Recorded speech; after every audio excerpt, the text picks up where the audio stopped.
Capítulo 19. Abuela dice que tú venir hoy a la aldea, anunció Atean 2 días más tarde. Es muy amable, replicó Matt, pero mi mano está ya casi curada. Ya no necesito más medicina. No es por medicina. Matt aguardó, inseguro de lo que sucedía. Mi abuela, muy sorprendida de que un chico blanco fuera tan lejos por perro indio, le explicó a Atean, dice que eres bienvenido. Así que, una vez más, Matt cruzó el río para franquear la empalizada india. En esta ocasión, aunque le ladraran los perros y los niños le contemplasen entre risitas, ya no se sintió tan forastero en el lugar. Saknis le tendió la mano para recibirle. La abuela de Atean no sonrió exactamente, pero sus delgados labios parecían menos hoscos. Tras ella, la hermana de Atean sonrió, pero no habló. La anciana introdujo en una olla un cucharón hecho de la concha de un molusco y llenó 3 cuencos con un guiso de pescado y maíz. Luego se retiró al fondo de la estancia mientras Atean, Saknis y Matt comían en silencio. Ni ella ni Mary comieron hasta que los hombres concluyeron. Tras la comida, Atean pareció no tener prisa de despedir a su invitado.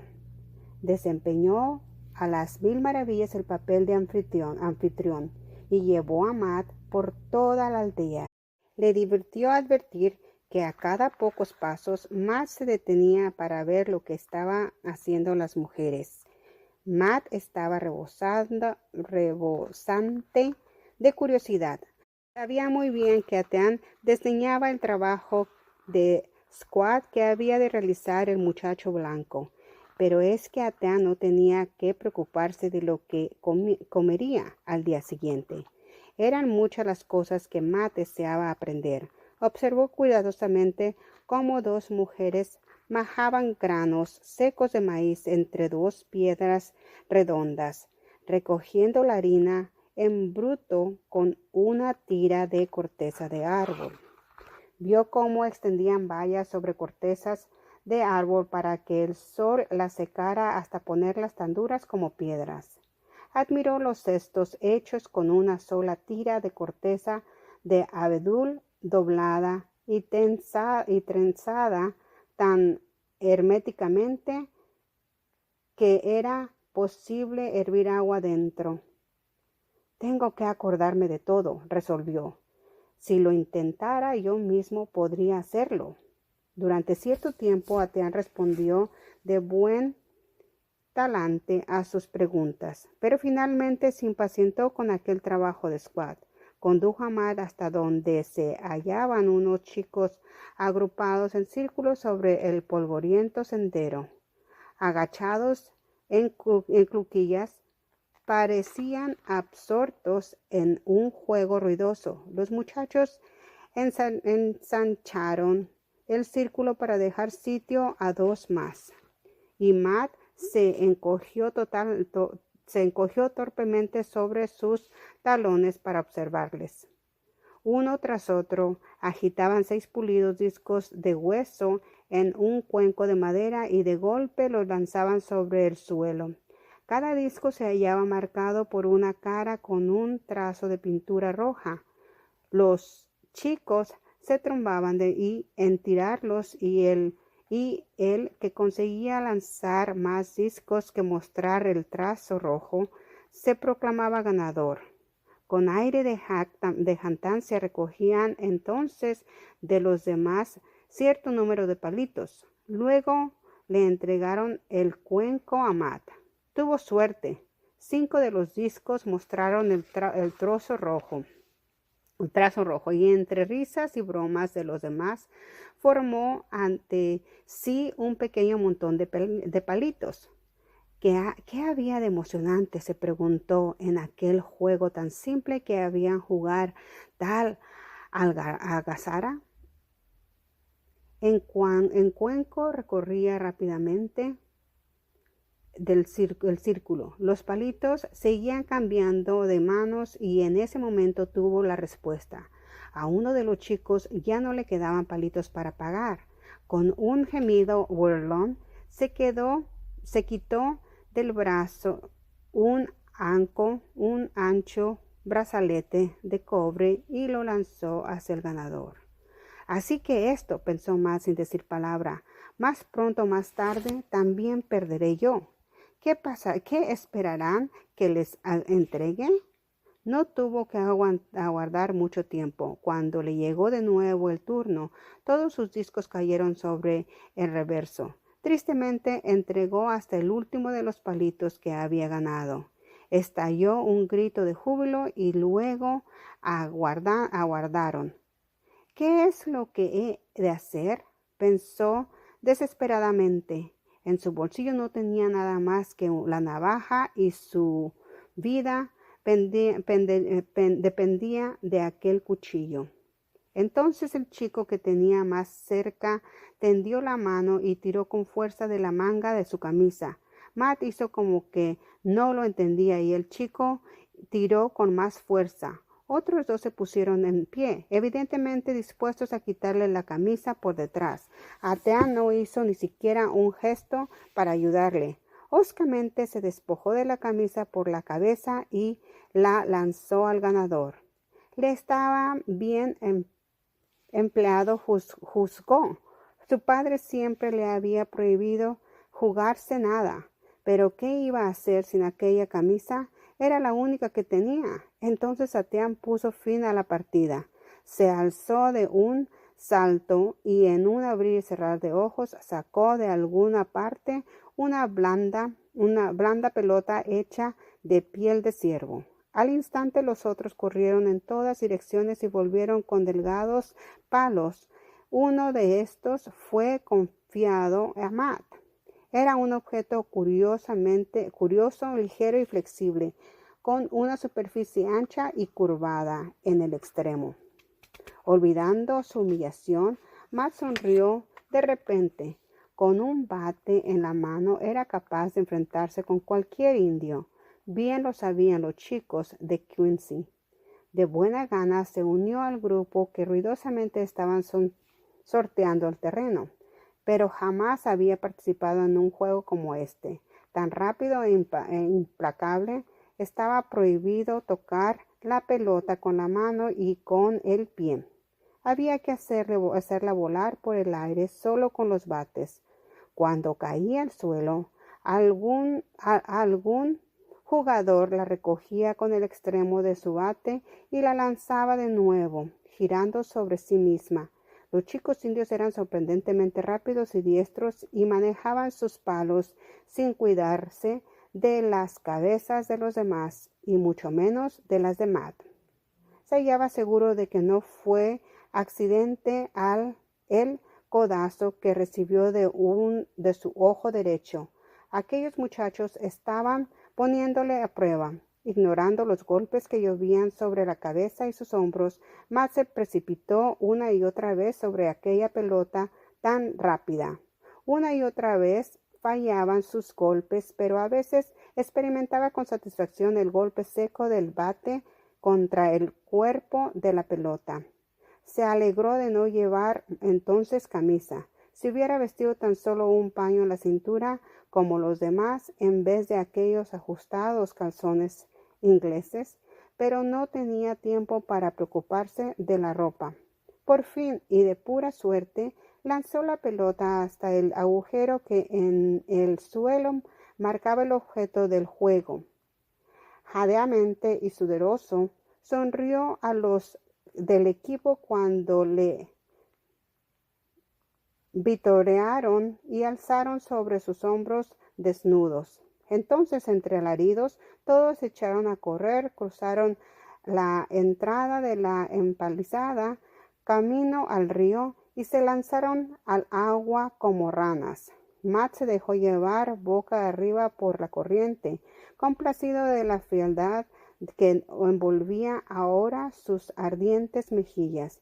De repente un brazo moreno le envolvió por el cuello y le arrastró hacia abajo. Pugnando por soltarse, se agarró con ambas manos a una cabeza renegrida, y los dos chicos se sumergieron juntos. Emergieron sin aliento y sonrientes. De repente Matt se sintió muy alegre. Aquello era casi tan bueno como estar otra vez en Quincy. El sol había alcanzado ya tan solo las copas de los pinos cuando acudió a la cabaña de Atán para despedirse de su abuela. Ella le observó con fijeza y Matt se ruborizó bajo aquella mirada atenta. Sabía que presentaba un aspecto lamentable. Tenía enfrente un chichón tan grande como un huevo y probablemente su ojo derecho estaba poniéndose morado. Se volvió y dijo a Ateán algunas palabras secas. Él se encogió de hombros, salió y regresó al cabo de unos momentos con la camisa de Matt. «Te gastaron una broma», dijo sonriendo. «Vaya broma», replicó Matt. Le hubiera gustado rechazar la camisa, pero no podía permitirse semejante orgullo cuando solo disponía de aquella camisa. Molesto consigo mismo, se la puso por la cabeza. Antes de que saliera, la anciana le entregó a cada chico una torta de maíz rellena de nueces y bayas. Sus ojos, como los de su nieto, se mostraron cordiales y brillantes. Matt recordó cómo la mirada de su madre, a veces simulando estar enfadada, pero sin poder disimular, a pesar de todo, el cariño que sentía por él. De súbito experimentó una aguda punzada de nostalgia. A la puerta de la cabaña aguardaba el perro de Atán.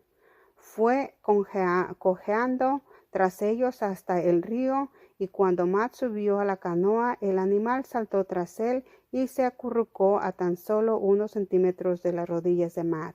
Jamás había aceptado colocarse tan cerca. Atán lo advirtió y comentó: «El perro recuerda». ¿Era posible aquello?, se preguntó Matt. ¿Podría un perro atrapado en un cepo, aunque ladrara de dolor y de miedo, sentir que alguien estaba tratando de ayudarle? ¿Podría recordar de algún modo el animal qué terrible prueba porque la que pasó? No cabía leer en la mente de un perro, pero posiblemente un perro podía leer en la mente de un muchacho blanco. Poco a poco, Matt alargó la mano y la puso sobre el hombro del perro. Este no se movió ni gruñó. Suavemente Matt le rascó la oreja deformada. Despacio contra el fondo de la canoa, el delgado rabo comenzó a batir con un ritmo de satisfacción. Al llegar a la orilla opuesta, Atán observó cómo salía Matt de la embarcación, pero no le siguió. Al parecer no pensaba ir más allá, y como Matt titubeaba, alzó una mano. Matt pensó entonces que aquello podía ser un cumplido. Sin decir una palabra, Atán conocía que Matt era ya capaz de cruzar el bosque. Devolviendo el saludo, Matt se puso en marcha con más confianza de la que realmente sentía. Estaba oscureciendo. Tendría que caminar deprisa porque de otro modo no sería capaz de identificar las señales a lo largo del sendero. Se hallaba muy cansado. Le palpitaba el chichón de la frente y, de hinchado que estaba, casi se le cerraba el ojo, pero para sorpresa suya se advertía íntimamente satisfecho. Era porque el fin del perro de Atán le había revelado que confiaba en él. No había cabido algo más que eso. Había pasado por una especie de prueba, en manera alguna plenamente victorioso. Le asombraba a magulladas para recordarlo, pero al menos no había dejado a Atán en mal lugar. Se acordaba a gusto, y por Vez primera, desde que le dejó su padre, no se sintió solo en el bosque. Capítulo 20. Matt aguardó con ansiedad durante los días que siguieron.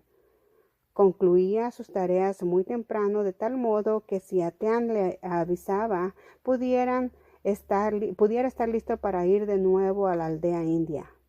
Mas Atean no aparecía.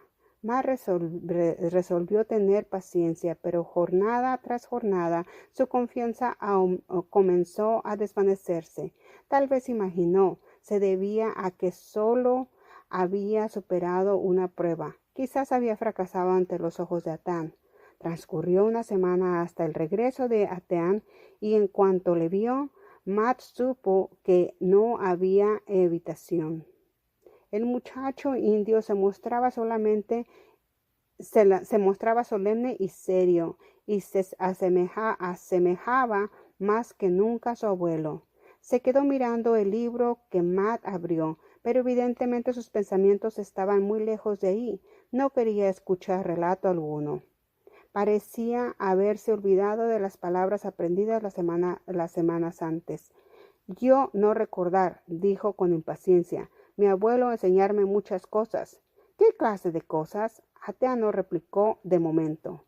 Tiempo de cazar llega pronto, anunció por fin. Matt se sintió de repente esperanzado. Tal vez no era su fracaso en la prueba lo que le había obligado a Atean a permanecer ausente. Cada año le había dicho a Atean cuando las hojas caen de los árboles, los indios cazaban el caribú y el gran alce. Familias enteras se alejaban de sus aldeas para seguir el rastro de los grandes animales. Matt sabía que Atean anhelaba más que nada en el mundo cazar con los hombres. Podía imaginarse ahora que Atean había haber permanecido cerca de su abuelo en aquellos días, tratando de resultar útil y de demostrar que estaba capacitado para ser uno de los cazadores. Yo no venir mañana, añadió Atean. Quizás no en mucho tiempo. ¿Vas a cazar? Declaró Matt, tratando de que no se advirtiera en su voz ningún rostro de evidencia. Atean meneó la cabeza. Voy a buscar mi Manitou.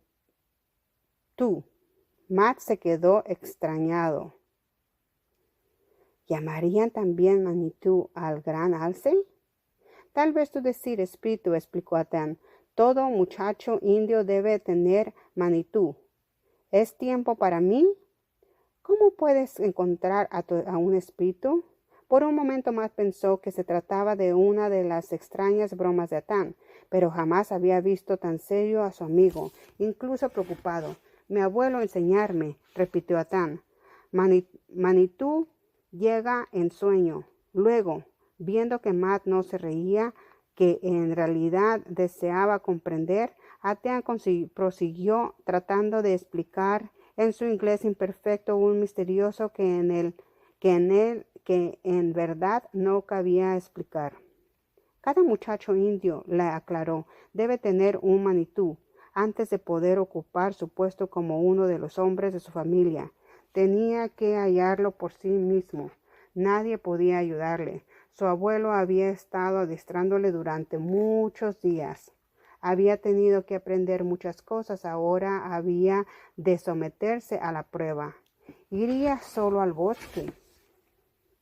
En primer lugar, haría unos preparativos especiales. Se bañaría cuidadosamente y tomaría una medicina adecuada para estar limpio por dentro y por fuera.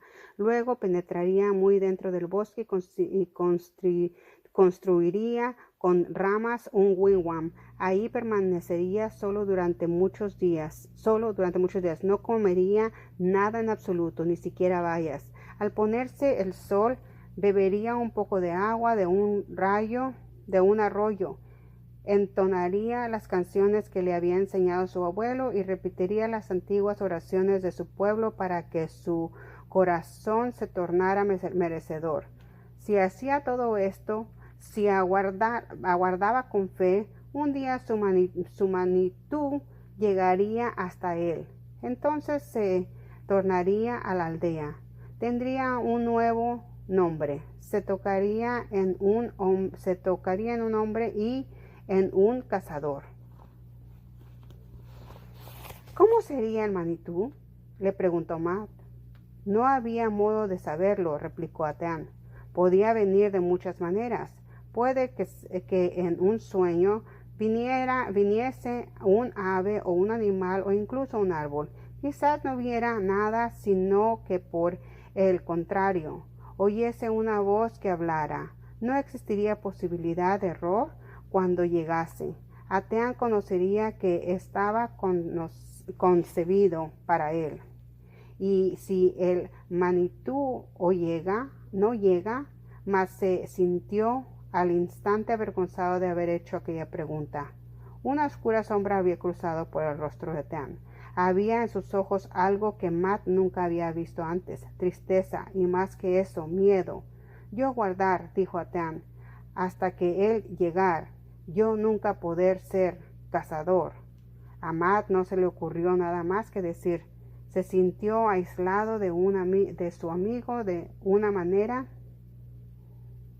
que ni siquiera le había hecho experimentar nunca el desdén del muchacho. Se trataba de algo que no podía entender ni compartir. Si encuentra su Manitú, pensó, se irá con los hombres. Puede que nunca retorne aquí. ¿Volverás después, no es cierto?, preguntó con ansiedad, aunque su corazón sabía que nada tornaría a ser igual. Yo volver, prometió Atean. Despierto en las noches que siguieron, Matt envolvía su manta en torno a los hombros.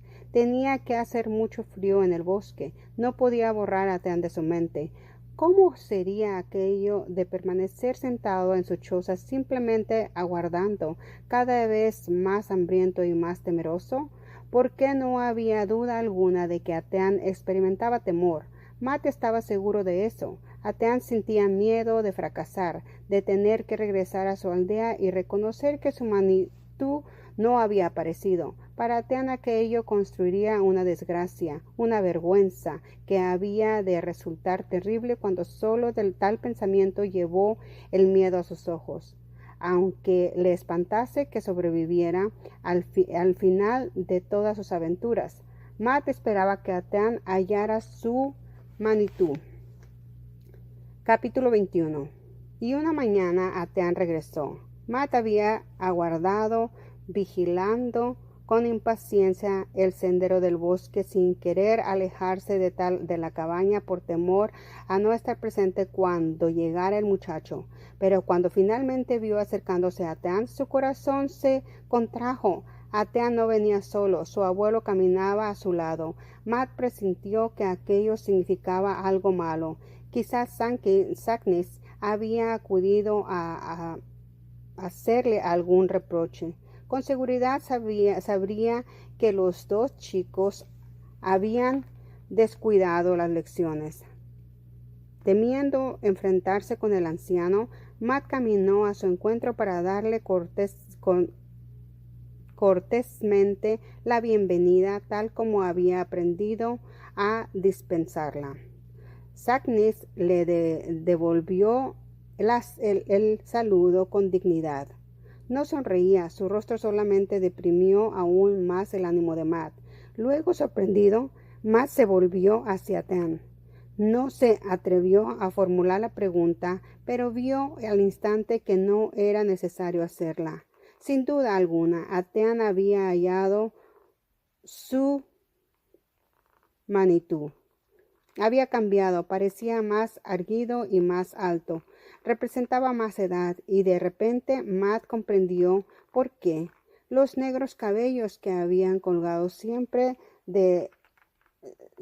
lacios, casi hasta los hombros, habían desaparecido.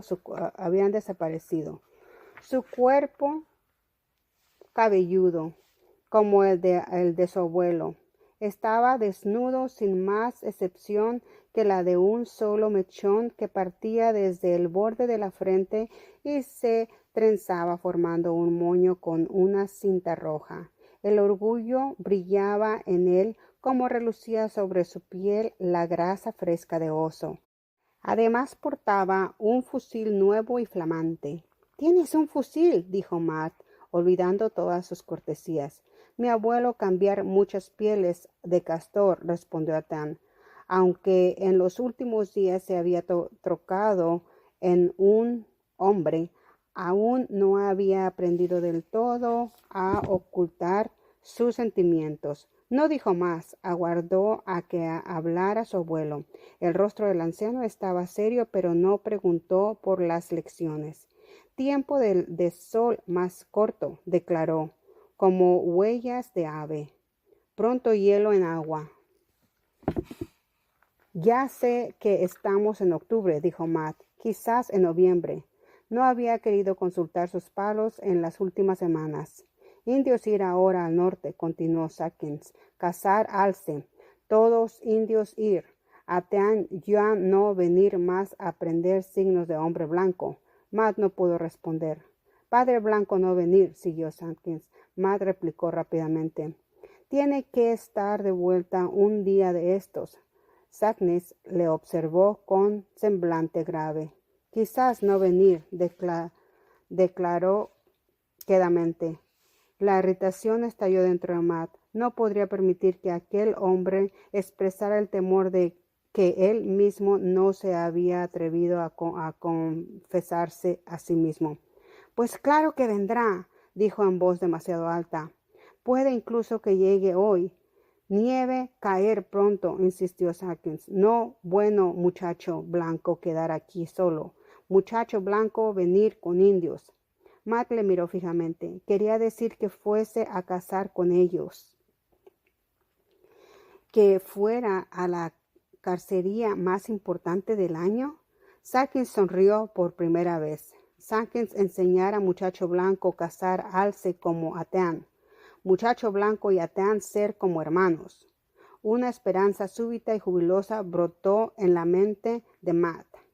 En aquel momento comprendió cuánta había sido la ansiedad que había experimentado. Aquello significaba una salida. No tendría que permanecer allí solo durante todo el largo invierno.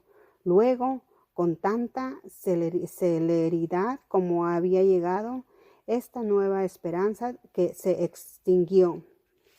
Pese a su anhelo, pese a sus temores, sabía que era lo que tenía que responder.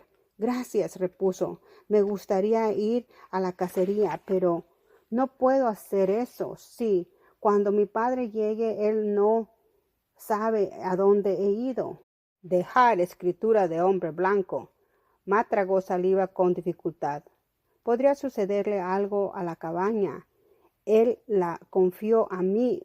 Cuidado. Quizás no venir, reiteró Sacknis. Ahora ya no sonreiría. —Estará aquí pronto —insistió Max. Le avergonzó que se le quebrara la voz en mitad de la última palabra. —Si no puede venir, enviará a alguien a decírmelo. Hallará algún recurso, sea cual fuere lo sucedido. —¿Usted no conoce a mi padre? Sacknis calló por algún tiempo. —Muchacho blanco, buen hijo —dijo al fin—, pero mejor venir. Sacknis, contento de que ser su encuentro. Matt solo consiguió menear la cabeza. Las palabras de aquel hombre habían creado un nudo en su garganta. —Gracias —consiguió decir—. Usted ha sido muy bueno conmigo, pero tengo que quedarme aquí. Sin decir una palabra más, Sacknis le tendió una mano. Matt puso la suya en aquella mano huesuda. Luego los dos indios dieron media vuelta y se fueron. Atean ni siquiera se despidió. Aquella mañana no había lección, ni relato, ni incursiones por el bosque, ni pesca, ni aquella mañana, ni ninguna otra. Casi presa del pánico, Matt hubiera deseado correr tras ellos, decirles que había cambiado de idea, que les acompañaría a cualquier parte antes de permanecer aquí solo, próximo ya el invierno. Pero apretó la mandíbula y se quedó en donde estaba. Al cabo de unos minutos recogió el hacha y empezó a partir leños con furia. Sin embargo, no podía dejar de pensar. ¿No estaría comportándose simplemente como el estúpido testarudo? ¿Acaso no hubiese sido lo más prudente partir con ellos? ¿No lo habría comprendido su padre? Recordó haber oído que muchos hombres blancos y también mujeres blancas que habían sido capturados por los indios y habían permanecido muchos años en comarcas selváticas, no desearon después retomar al mundo de los blancos cuando tuvieron la oportunidad de lograrlo, sino que prefirieron continuar viviendo con los indios. Jamás habían comprendido aquello, pero ahora lo veía claro. Ya no desconfiaba de ellos. Sabía que Atán y su abuelo se mostrarían amables, que incluso su abuela le acogería bien y que compartirían con él todo lo que tuviera, pero por poco que fuese. En su cabaña había hallado amistad y buena voluntad. Había enviado a Ateán su vida libre y sin trabas en el bosque y la ruidosa camaradería de la aldea. ¿Por qué se habría decidido a haber sido capturado de niño y criado como un chico indio?